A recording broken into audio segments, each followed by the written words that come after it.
সুপ্রিয় দর্শক, আপনারা যারা এই মুহূর্তে আমার এই ভিডিওটি দেখছেন এবং যারা পরবর্তীতে দেখবেন, সবাইকে জানাই আন্তরিক সালাম ও শুভেচ্ছা। আশা করি যে যেখানে আছেন সবাই সুস্থ আছেন, শান্তিতে আছেন, নিরাপদে আছেন। তুরস্ক থেকে আপনাদের সাথে আছি আমি মোহাম্মদ জয়নাল আবেদিন। ভারত মহাসাগরের গভীরে নিঃশব্দে ক্ষমতার লড়াই যেন এক অন্য মাত্রা পেতে চলেছে। চীন সম্প্রতি তার সবচেয়ে শক্তিশালী ডুবো অস্ত্রগুলোর মধ্য থেকে একটিকে বন্ধু রাষ্ট্র পাকিস্তানের হাতে তুলে দিয়েছে। সম্প্রতি পাকিস্তানের নৌবাহিনীতে যুক্ত হয়েছে চীনের তৈরি অত্যাধুনিক হাঙ্গর ক্লাস সাবমেরিন। এটি শুধুমাত্র একটি সাবমেরিন হস্তান্তর নয়, বরং এই অঞ্চলে ভূ রাজনীতিতে একটি বড় পরিবর্তনের ইঙ্গিত। চীনের তৈরি অত্যাধুনিক এই হাঙ্গর ক্লাস সাবমেরিনের সক্ষমতা কতটুকু? এই সাবমেরিন গ্রহণের ফলে পাকিস্তানের নৌবাহিনীর সক্ষমতা কতটুকু বৃদ্ধি পাবে? এই অঞ্চলের ক্ষমতার ভারসাম্যে কী ধরনের প্রভাব ফেলবে? চলুন বিস্তারিত জেনে নেওয়া যাক। তবে শুরুতেই আপনারা যারা আমার এই চ্যানেলে নতুন এবং এখনও সাবস্ক্রাইব করেননি, তারা অনুগ্রহ করে আমার চ্যানেলটি সাবস্ক্রাইব করবেন এবং বেল আইকনটি চালু করে রাখবেন। ধন্যবাদ। এখন থেকে আপনিও আমাদের এই পরিবারের একজন সদস্য।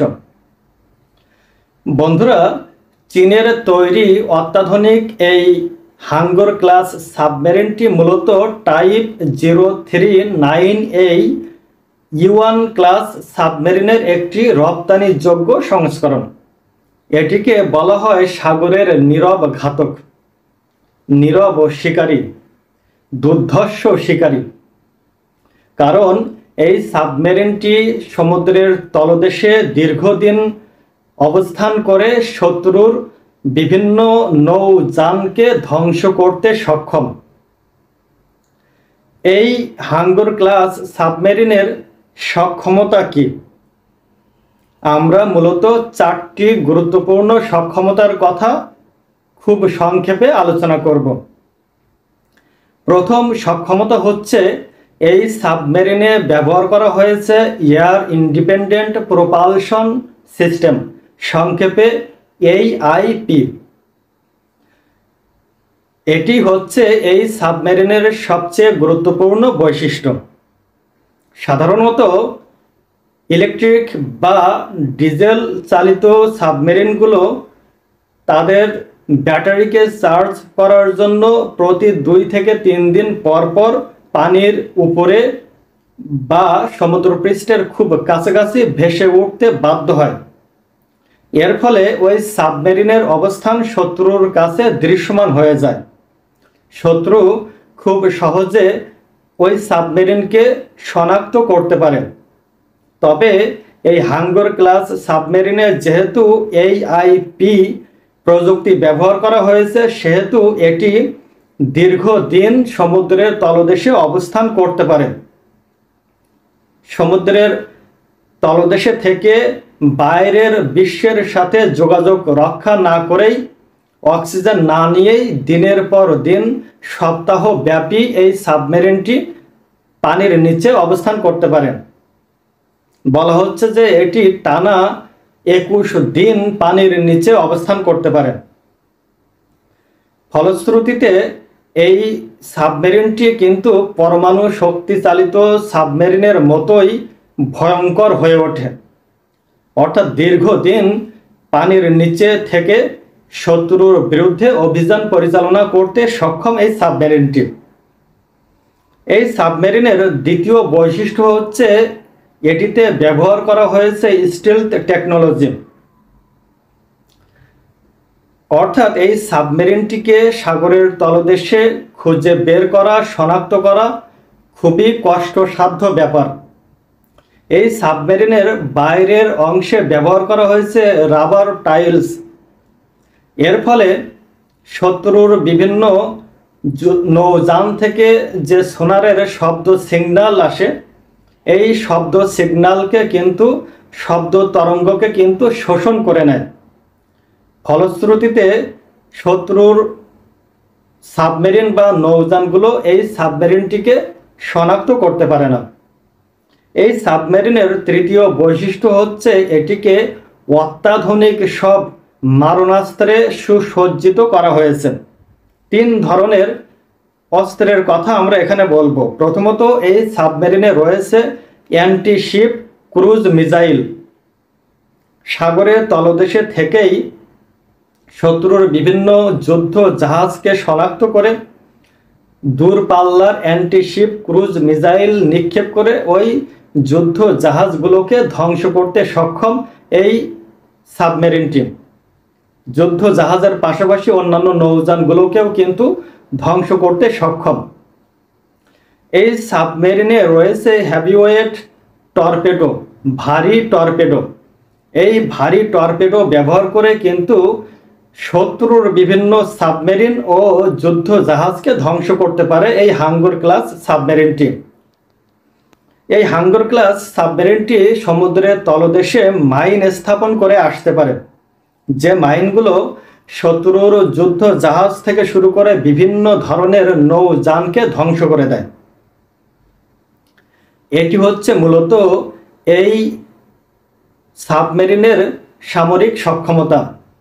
চতুর্থ নম্বর যে বৈশিষ্ট্য এই সাবমেরিনের রয়েছে তা হলো এটিতে ব্যবহার করা হয়েছে অত্যাধুনিক সেন্সর ও সোনার সিস্টেম। সোনার সিস্টেমটা খুব সংক্ষেপে যদি বলতে হয় তা হলো এই সিস্টেমের মাধ্যমে একটি শব্দ তরঙ্গ পাঠানো হয়। শব্দ তরঙ্গটি শত্রুর সাবমেরিন বা বিভিন্ন নৌযানের গায়ে আঘাত লেগে আবার যখন ফিরে আসে তখন ওই সাবমেরিনের অবস্থানটি শনাক্ত করা সহজ হয়। এই হাঙ্গর ক্লাস সাবমেরিনের যে সোনার সিস্টেম রয়েছে, এই সোনার সিস্টেমের কারণে কিন্তু শত্রুর বিভিন্ন সাবমেরিন সহ বিভিন্ন নৌযানকে খুব সহজে শনাক্ত করতে পারে। সব মিলিয়ে এই সাবমেরিনের যে শান্ত ইঞ্জিন এবং আধুনিক ডিজাইন, এর ফলে এই সাবমেরিনটি অত্যন্ত নিঃশব্দে পানির গভীরে চলাচল করতে পারে। শত্রু এই সাবমেরিনের অবস্থান জানতে পারে না, শনাক্ত করতে পারে না। পক্ষান্তরে শত্রুর অবস্থানকে খুব সহজে শনাক্ত করতে পারে। চীন মূলত পাকিস্তানকে এই হাঙ্গর ক্লাস সাবমেরিনের মোট 8টি সরবরাহ করবে, তার মধ্য থেকে তৃতীয়টি সম্প্রতি সরবরাহ করেছে। এই সাবমেরিন সরবরাহের ফলে কিন্তু চীন ও পাকিস্তানের মধ্যকার দ্বিপাক্ষিক যে সামরিক সম্পর্ক, সেই সম্পর্ক এক অনন্য উচ্চতায় পৌঁছেছে। এখান থেকে বেশ কয়েক বছর আগেও পাকিস্তান তার সমরাস্ত্রের যে চাহিদা তা কিন্তু মার্কিন যুক্তরাষ্ট্রের কাছ থেকে মেটাতো।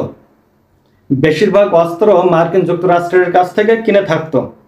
কিন্তু মার্কিন যুক্তরাষ্ট্রের সাথে সম্পর্কের অবনতি হওয়ায় চীনের মুখাপেক্ষী হয়েছে ভারতের চির প্রতিদ্বন্দ্বী এই দেশটি। আন্তর্জাতিক গবেষণা সংস্থা SIPRI এর এক প্রতিবেদন অনুযায়ী পাকিস্তান তার সমরাস্ত্রের অন্তত 80% এখন চীনের কাছ থেকে কিনে থাকে।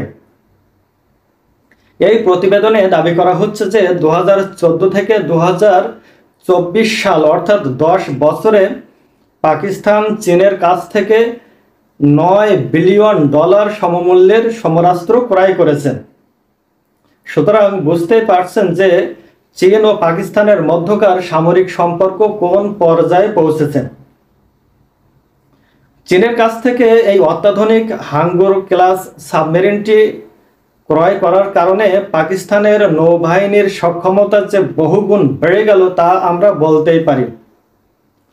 এই অত্যাধুনিক সাবমেরিনটি কেনার ফলে এই অঞ্চলে ভূ রাজনীতিতে একটি বড় পরিবর্তন আসবে। বিশেষ করে এই অঞ্চলে ভারতের যে একক আধিপত্য ছিল চীনের পরেই, সেই আধিপত্য কিছুটা খর্ব হবে। প্রিয় দর্শক, চীন পাকিস্তানকে যে অত্যাধুনিক হাঙ্গর ক্লাস সাবমেরিন দিল, এর সুদূর প্রসারী ফলাফল কি হতে পারে? এই অত্যাধুনিক সাবমেরিনের ফলে পাকিস্তানের নৌবাহিনীর সক্ষমতা কতটুকু বৃদ্ধি পেতে পারে? এই অঞ্চলের ভূ রাজনীতিতে কি ধরনের প্রভাব ফেলতে পারে? এসব নিয়ে আপনি কি মনে করেন? আপনি অবশ্যই আপনার মতামত জানাতে ভুলবেন না। আমাদের এই ভিডিওটি যদি আপনার ভালো লেগে থাকে তাহলে অবশ্যই লাইক করবেন এবং শেয়ার করে আপনার বন্ধু বান্ধব ও শুভাকাঙ্ক্ষীদের জানার সুযোগ করে দেবেন। আবারও দেখা হবে অন্য কোনো ইস্যু নিয়ে অন্য কোনো সময়ে। ততক্ষণ সবাই ভালো থাকুন, সুস্থ থাকুন। আল্লাহ হাফেজ।